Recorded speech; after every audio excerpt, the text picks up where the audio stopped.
Good morning, Neurodivergent Nation. Let's talk about high and low functioning autism and how this is a shame-based labeling system. It may surprise you to learn that the terms high functioning and low functioning are not terms professionals actually use. This high and low functioning idea speaks to the idea that it's a linear spectrum, like you're on the high side or the low side or somewhere in the middle. Others have come up with some sort of color wheel sort of idea about autism where it has various ideas of symptoms with different levels of intensity. Check this out. I keep this on my desk. I prefer to use this as a different type of representation. It's a three-dimensional cube representing the various features of autism. Notice I don't call them symptoms because that infers pathology or dysfunction.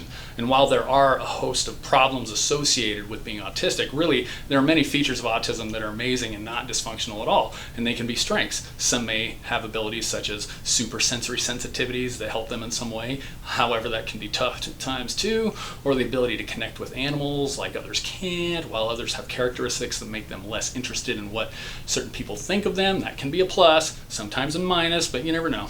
So not every autistic person has each characteristic, and every characteristic has varied intensities in different settings that can change based on mood and move around. Imagine there's no walls to this. It's just infinite in every way, and sometimes things come out and they're more pronounced, and sometimes things are in the background, and this is more representative of autism in my mind. People who use these high and low functioning labels are often well-intentioned, but it really is just their way of seeing what's on the outside, mostly the way autistic people communicate.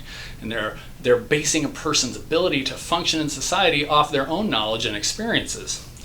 I've also heard many autistic folks who really struggle with some activities of daily living but are called high functioning. And I've heard them express frustration that their struggles are not taken seriously because of that label. People don't see the nights alone in bed crying with major anxiety and depression. People don't see what's going on in their mind each time they meet somebody new or are in a new social situation. Also, there appears to be a lot of shame that people in the community have when speaking about the labels. For instance, if someone is identified as being high functioning, for some reason people seem relieved and they're almost elated and they want to clap for them. But if you say low functioning autism, no, God! No, God, please, no! No! Or some say something that's just ignorant, like, oh, I'm so sorry. Like the kid's dying of stage 4 autism or something. Many see autism as some sort of disability, and we live in a world that, whether it means to or not, infers that disabilities are shameful, bad, and if a person is able to mask well enough, well, they get a pat on the back because they act more neurotypical so that everybody else stays comfortable around them. But if they're not able to mask well enough, then they're labeled low functioning. Learning to act neurotypical for reasons of survival can cause major trauma, and these labels only serve to promote these damaging and dangerous ideas and standards.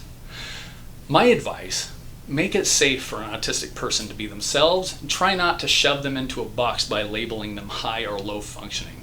Just let Bob be Bob, or Emma be Emma.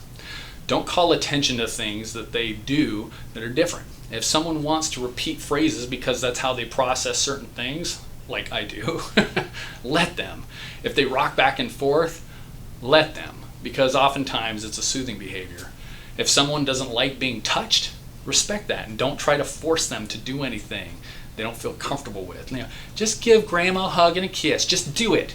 Do it. Get that mustache right up in there. Really, these labels are useless, high and functioning labels. They're more than useless. They're damaging because they promote the ideas that high functioning means autistic people don't need to be treated differently and are capable of masking well enough to be a productive member of society.